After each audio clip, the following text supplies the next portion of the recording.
আজকে আমি আমার নিজের হাতে তৈরি করা ইনকিউবেটরে কিছু চীন হাঁসের ডিম বসাতে যাচ্ছি। তো কিভাবে আমি কি করি একবারে A to Z ভিডিও দেওয়ার চেষ্টা করব আজকের এই ভিডিওতে, তাই না টেনে সম্পূর্ণ ভিডিওটি দেখার অনুরোধ রইল।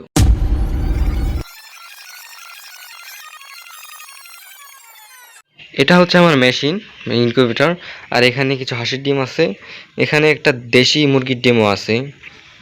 আমার মেশিনটা এখন বর্তমানে বন্ধ, তো আধা ঘন্টার মতো আমি অন করে রাখবো। ওখানে সকেট দিব, সকেটে লাইন দিব, আধা ঘন্টার মতো অন করে রাখবো, তারপরে ডিম দিব। তো নিচে যেহেতু একদম খালি, সেজন্য আমি এটা নিচে দিয়ে দিব ওটার ভিতরে, যাতে একটু কারেন্ট চলে গেলেও এটা একটু ধরে রাখতে পারে। তাছাড়াও এখানে ককশিট থাকার কারণে এটা ভিতরে ধরিয়ে রাখতে পারে। তো আমি এই ডিমগুলো আপাতত একটু বাইরে শুকানোর জন্য, মানে ফ্রিজে ছিল, ফ্রিজ থেকে বের করে বাইরে রেখে দিয়েছি, আর এটা আমি ভিতরে দিব। ভিতরে কাপড়টা লাগাই ফেলছি। আমার কাছে কোনো মোবাইল স্ট্যান্ড না থাকার কারণে আমার এই হ্যান্ড স্ট্যান্ড দিয়ে আমি ভিডিও করি। তো এটা আমি খালি ফেস দেখানো যায়, তবে আমি যখন ফেসের বাইরে কোনো কিছু কাজ করতে যাই তখন আমি ভিডিওটা করতে পারি না, তো সেটা স্কিপ করে দেওয়া লাগে। তাছাড়া আমার কোনো উপায় ছিল না। তো এইরকমভাবে আমি এখন সেন্সরটা পুছে নেব। এটা পুছে নেওয়ার দরকার, কারণ এটা আগেও আমি কিছু বসাইছিলাম, এখানে কিছু কোয়েল পাখির ডিম ফুটাইছি। আপনারা যারা আমাদের ভিডিও নিয়মিত দেখেন তারা জেনে থাকবেন, এখানে আমি কিছু কোয়েল পাখির ডিম দিছি, এবং কিছুদিন আগেই ফুটে বের হয়েছে, 2-3 দিন আগেই ফুটে বের হয়েছে। তো এখন মেশিনটা অফ ছিল, এই ফ্যানটাও এখন পুষে নিব আমি। অত্যন্ত গরম হয়ে যায় মেশিনটা যখন এটা চলে, একদম কাছাকাছি দেখেন মেশিনটা, এক হাত না, 1 বিঘা এতটুকু দূরে। এই যে এখানে একটা মোটর আছে, ওই দেখতে পাচ্ছেন কয়েল ওই যে জায়গায় আছে, এই কয়েলটা প্রচুর গরম হয়ে যায় ফ্যান থাকার কারণে। যেহেতু এটা এসি কুলিং ফ্যান, অত্যন্ত গরম হয়ে যায়, তো চলাকালীন একটু ঠান্ডাও হয়। সেজন্য এটা ভিতরে অনেক বাতাস থাকার কারণে বেশি গরম হয় না, আবার অত্যন্ত গরমও হয়ে যায়, আবার অত্যন্ত ঠান্ডাও হয়ে যায়, সমস্যা হয় না। এই কয়েকদিন আগে আমি এই অ্যাডাপ্টারটা বদলাইছি, এটা নষ্ট হয়ে গেছিল, হঠাৎ চলতে চলতে হঠাৎ করে বন্ধ হয়ে গেল। পরে এটা কিনে নিয়েছি, এটা কিনে নিয়ে এখানে লাগাইছি।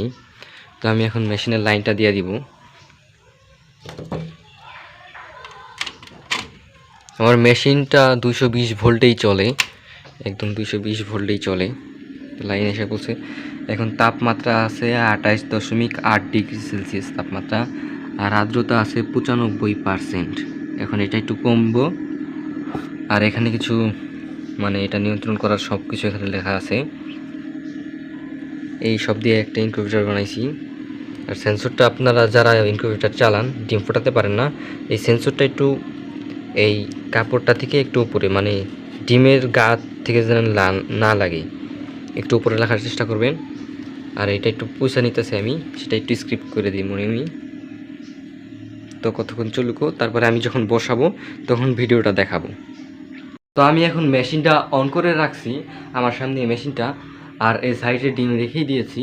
তো এখন মেশিনটা আধা ঘন্টা অন করে রাখবো, আধা ঘন্টা থেকে 2 ঘন্টা চেষ্টা করবেন আপনারা যারা ইনকিউবেটর চালান আগে অন করে রাখার, ভিতরে তাপমাত্রাটা মেনটেন হবে, তারপর ডিমটা দিয়ে দিবেন। তো যেই সব ডিমই দেন না কেন এটা মেনটেন করে দিবেন।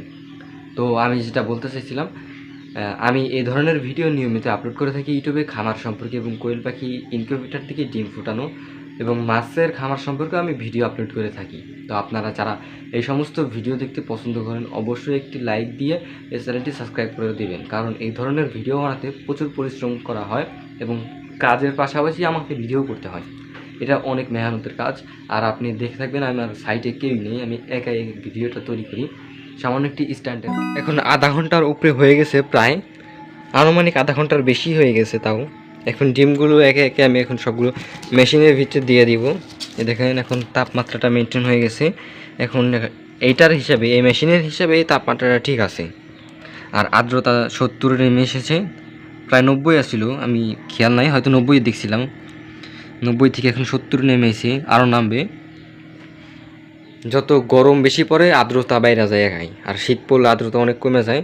এই যে আর্দ্রতা কমে গেলে একটু পানি দিতে, এখন আর্দ্রতা যেহেতু 70 আছে, তো এখানটার ভিতরে দেওয়ার প্রয়োজন নেই।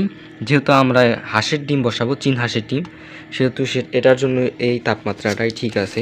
আমি এটা একটু আগে উঠে নিই, উঠে একটু সাইডে রেখে নিই। তো এখন একে একে আমি ডিমগুলো দিয়ে দিব। ডিমগুলোর গায়ে দাগ দিয়ে দেওয়া উচিত ছিল, দাগ দিয়ে দিই, পরে দিয়ে দিই। তো আমি দিয়ে দিই বিসমিল্লাহ।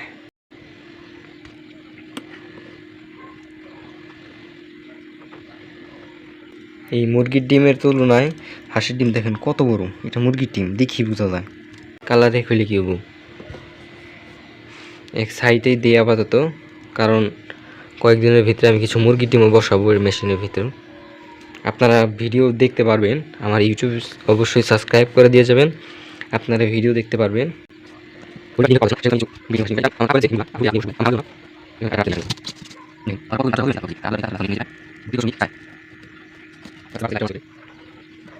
আজকের জন্য ভিডিওটা এ পর্যন্ত, দেখা হবে অন্য কোনো ভিডিওতে। সে পর্যন্ত আল্লাহ হাফেজ।